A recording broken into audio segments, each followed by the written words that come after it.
Welcome to டியூஸ். So இந்த வீடியோவில் நம்ம ஒரு அனிமையை பற்றி தான் பார்க்க போகிறோம். இந்த அனிமையோட பேர் என்ன அப்படின்னா பெர்செர்க்.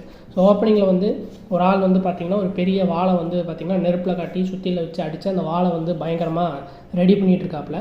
ஸோ அந்த வாள் வந்து ரொம்ப ரொம்ப பெருசாக வேறு இருக்குது. இதை வந்து ஒருத்தன் நின்று அமைதியாக நின்று பார்த்துட்டு இருக்கான். ஒரு ஊரை வந்து காட்டுறாங்க, ஒரு கோட்டை, ஒரு ஊரை வந்து காட்டுறாங்க. பயங்கரமாக மழை பெஞ்சிட்ருக்கு.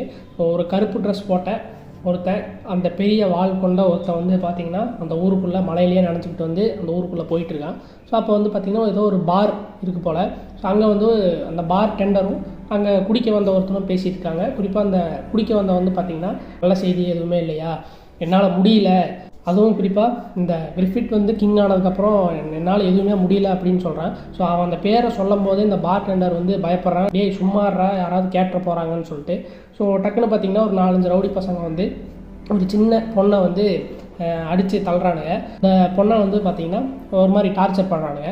ஸோ அந்த பொண்ணை காப்பாற்ற அந்த பொண்ணோட தாத்தாவுமே வந்து கெஞ்சுறாரு, இந்த மாதிரி என்னோட பேத்தி விட்டுருங்கன்னு. ஸோ இந்த ரவுடி பசங்க வந்து ஸோ அந்த வயசானவங்க கூட பார்க்காம அவனையுமே அடித்து கீழே தள்ளுறாங்க. ஸோ அந்த பொண்ணை வந்து பார்த்திங்கன்னா இந்த மாதிரி சரக்கூத்து அப்படின்னு சொல்லிட்டு ரொம்ப அந்த பிள்ளையை வந்து பயங்கரமாக டார்ச்சர் பண்ணிகிட்டே இருக்காங்க. இதை வந்து பார்த்திங்கன்னா டக்குன்னு அதில் ஒருத்தனுக்கு வந்து நல்லா அம்பு விட்டு ஒருத்தன் அந்த இடத்துலையே ஸ்பாட் அவுட்டும் ஆகிறான். யாரா என்னடான்னு பார்த்தா ஸோ இவன் தான் அது, அதாவது நம்ம ஹீரோ. அவனோட லெஃப்ட் ஹேண்டில் வந்து பார்த்திங்கன்னா அதாவது ஒரு அம்பு விடுற ஒரு மிஷின் மாதிரி வச்சு லெஃப்ட் ஹேண்டில் வந்து அந்த ஆரோவை வந்து விட்டுட்டுருக்கான். இன்னொரு பக்கம் அவங்ககிட்ட வந்து ஒரு பெரிய வால் வேறு இருக்குது. இவன் வந்து பார்த்திங்கன்னா அந்த ரவுடி பசங்களில் வந்து எல்லாத்தையுமே வந்து கொல்றான், ஒருத்தனை தவிர்த்து. அவனையுமே வந்து அம்பாலை குத்தி இந்த மாதிரி பிளாக் ஸ்வாட்ஸ்மேன், அதாவது ஒரு கருப்பு வால் வீரன் வந்திருக்கேன் அப்படின்னு சொல்லிட்டு உன்னோட எஜமா, அதாவது உன்னோட மாஸ்டர் ஒருத்தர் இருப்பான்ல, அவங்ககிட்ட போய் சொல்லு அப்படின்னு சொல்லிட்டு இவனை மட்டும் உயிரோட அனுப்புகிறான் இந்த வீரன். ஸோ அந்த வால் வந்து பார்த்திங்கன்னா கிட்டத்தட்ட அவனோட ஹைட்டுக்கு அவ்வளோ பெருசாக இருக்கும், அதை தூக்கவே முடியாது. ஆனால் அந்த வாளை வச்சு அவன் சண்டையே போடுறான். ஸோ இதுவே எல்லாத்துக்கும் பயங்கர ஆச்சரியம். ஸோ அங்கேருந்து உயிர் தப்பிச்சு வந்த ஒருத்தன் வந்து பார்த்திங்கன்னா அந்த ஒரு மினிஸ்டர்கிட்ட வந்து சொல்லவும் செய்கிறான். இந்த மாதிரி அவன் லெஃப்ட் ஹேண்டில் வந்து பார்த்திங்கன்னா இந்த அம்புடுற மாதிரி ஏதோ ஒன்று இருந்தது, பெரிய ஒரு வால் வச்சுருந்தான், கருப்பு ட்ரெஸ் போட்டிருந்தான், அவன் வந்து பிளாக் ஸ்வாட்ஸ்மேன் சொல்லி மாஸ்டர்கிட்ட போய் சொல்லிருந்தார சொல்லி அமிச்சா அப்படின்னு. ஸோ அந்த மினிஸ்டர் வந்து பயங்கரமாக பதறி போய் அவனை வந்து தேடி பிடிச்சி கொண்டு வாங்க அப்படின்னு சொல்லிட்டு எல்லாத்துக்கும் ஆர்டருமே வந்து போடுறாரு. ஆனால் இந்த விஷயமா அந்த ஒரு கிங்குக்கு வந்து தெரியக்கூடாதுங்கிற மாதிரியான ஒரு விஷயத்தையுமே வந்து இந்த மினிஸ்டர் வந்து சொல்லவும் செய்கிறான். இப்போது அந்த ஊருக்கு வெளியே வந்து பார்த்திங்கன்னா ஒரு பெரிய காடு. ஸோ அந்த காட்டுக்குள்ளே தான் வந்து நம்மளோட ஹீரோ வந்து இருக்கான், அதாவது அந்த வால்வீரன் வந்து இருக்கான். ஸோ அவனுக்கு வந்து பார்த்திங்கன்னா ஏதோ ஒரு அமானுஷமான ஏதோ ஒரு விஷயங்கள் நடக்கிற மாதிரி அவனுக்கு தோணுது போல். ஏதோ பேயெல்லாம் வருது, பயங்கரமாக சவுண்ட் எல்லாமே வந்து இருக்குது. ஸோ அவன் ரொம்ப கஷ்டப்பட்டுட்டே வந்து இருக்கான். அது மட்டும் இல்லாமல் நிறையா விஷயங்களை வந்து காட்டவுமே வந்து செய்கிறாங்க. கிட்டத்தட்ட ஏதோ பூதம் மாதிரி தான் காட்டுறாங்க. ஆனால் அதுலேயுமே வந்து அவன் ஒரு பேரை வந்து மென்ஷன் பண்ணுறான், கிரிஃபிட் அப்படின்னு சொல்லிட்டு. இதே தான் அந்த குடிக்க வந்தவனுமே வந்து அந்த பேரை சொல்லியிருப்பான். ஸோ அந்த கிரிஃபிட் மூலிமா இவனுமே வந்து ஏதோ பாதிக்கப்பட்டிருக்கானோ அப்படின்னு நினைக்கிறேன். ஸோ அந்த பேரை கேட்டோடனே பயங்கரமாக கோவப்பட்டு அந்த வாழெல்லாம் எடுத்து சுற்றிட்டு கிடக்கிறான். ஆனால் அது எல்லாமே வந்து அவனுக்கு வந்து ஒரு கனவு மாதிரி தான் வந்து இருக்குது. இப்போ அந்த கோட்டைக்கு போனோம் அப்படின்னா ஸோ அங்கே இருக்கிற அந்த கிங்குக்கு வந்து பார்த்திங்கன்னா ஒரு விஷயம் தெரியுது, இந்த மாதிரி பிளாக் ஸ்வாட்ஸ்மேன் வந்து இந்த மாதிரி மெசேஜ் அனுப்புனது.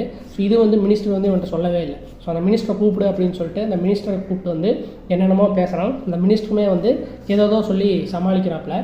ஆனால் இவனுக்கு வந்து பார்த்திங்கன்னா இவன் ரொம்ப மோசமானவன். எந்த அளவுக்குன்னா, நான் வந்து ஒரு மனுஷனை வந்து உயிரோட வச்சு கொளுத்துவேன், அதில் அவன் படுற கஷ்டத்தை நான் ரசிப்பேன் அப்படின்னு சொல்லிட்டு ரொம்ப ஒரு கொடூரமாக வந்து பேசுகிறான். அது மட்டும் இல்லாமல் இந்த மினிஸ்டர் என்ன சொல்கிறான்னா, நீங்கள் வந்து என் மக்களை எதுவும் பண்ண மாட்டீங்கன்னு சொல்லி தானே நான் வந்து இந்த மாதிரி இருக்கேன் அப்படின்னு சொல்லிட்டு சொல்லுவான். பட் அவன் அதெல்லாம் கவலையே இல்லை, அதெல்லாம் உன் மக்கள் எப்படி போனால் எனக்கு என்ன அப்படின்னு சொல்லிட்டு அவன் என்ன பண்ணுறான்னா வீரர்களை வச்சு மொத்த ஊரையுமே வந்து கொளுத்துறான். அங்கே இருக்கிற மக்கள் எல்லாத்தையுமே வந்து கொள்கிறான். எதுக்காக அப்படின்னா இந்த பிளாக் ஸ்பாட்ஸ்மேனை தேடி. ஸோ மொத்த ஊருமே வந்து பற்றிக்கிட்டு எரியுது. ஸோ கரெக்டாக நம்ம ஹீரோவுமே வந்து என்ட்ரியாக அவனோட அந்த லெஃப்ட் ஹேண்டில் அந்த அம்பெல்லாம் வருது இல்லை, ஸோ அதை வச்சு நிறையா வீரர்களை வந்து அவன் கொல்லவுமே வந்து செய்கிறான். ஸோ இப்போ இந்த கிங்குக்கும் இந்த வீரனுக்குமே வந்து ஒரு ஃபேஸ் ஆஃப். இந்த வீரன் வந்து ஒரு சில விஷயங்களை வந்து நோட்டீஸ் பண்ணுறாங்கன்னா, அவன் கழுத்தில் வந்து ஏதோ கல்லாக ஏதோ ஒரு டாலராக ஏதோ ஒன்று தொங்கிட்டு இருக்கு. ஸோ அதை பார்த்து அவனுக்கு வந்து பயங்கர ஒரு ஆச்சரியம். அப்போ அந்த கிங் வந்து சொல்கிற விஷயம் என்னென்னா, நீ வந்து ஒரு சாதாரண மனுஷன், உன்னால் என்னை என்ன பண்ண முடியும் அப்படின்னு சொல்லிட்டு ஒரு எகத்தனமாக பேசுகிறான். ஸோ இவன் சாதாரண மனுஷன்னா அப்போ இவன் யார் அப்படின்னு சொல்லிட்டு ஸோ அந்த வீரர்கள் எல்லாமே வந்து சண்டை போடுறாங்க. அவனோட பெரிய ஒரு வாள் எடுத்து ஒரு குதிரையவே வந்து முழுசாக வெட்டி வீசுகிறான் அப்படின்னா ஸோ அவன் வந்து எந்த அளவுக்கு ஸ்ட்ராங்காக இருப்பான் அப்படின்னு சொல்லி யோசிச்சு பாருங்கள்.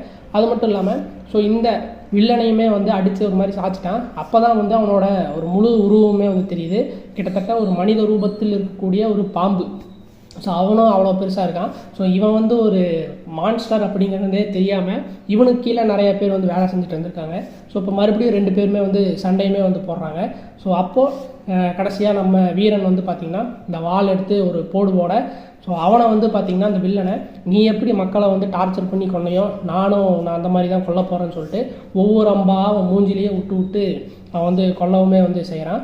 அது மட்டும் இல்லாமல் ஸோ அவன் கழுத்தில் தொங்கிட்டு இருந்த அந்த ஒரு கல் இருந்ததில்ல, ஸோ அதையுமே வந்து இந்த வீரன் வந்து எடுத்துக்கிட்டு போகவுமே வந்து செய்கிறான். ஸோ டக்குன்னு வந்து பார்த்திங்கன்னா ஒரு ஃப்ளாஷ்பேக்கை காட்டுறாங்க. என்னென்னா இந்த பிளாக் வாட்ச்மேன் வந்து பாஸ்ட்டில், அதாவது அவன் சின்ன வயசில் எப்படி இருந்தான் அப்படிங்கிற ஒரு சின்ன ஒரு சீனோட வந்து இந்த எபிசோடை வந்து முடிக்கிறாங்க.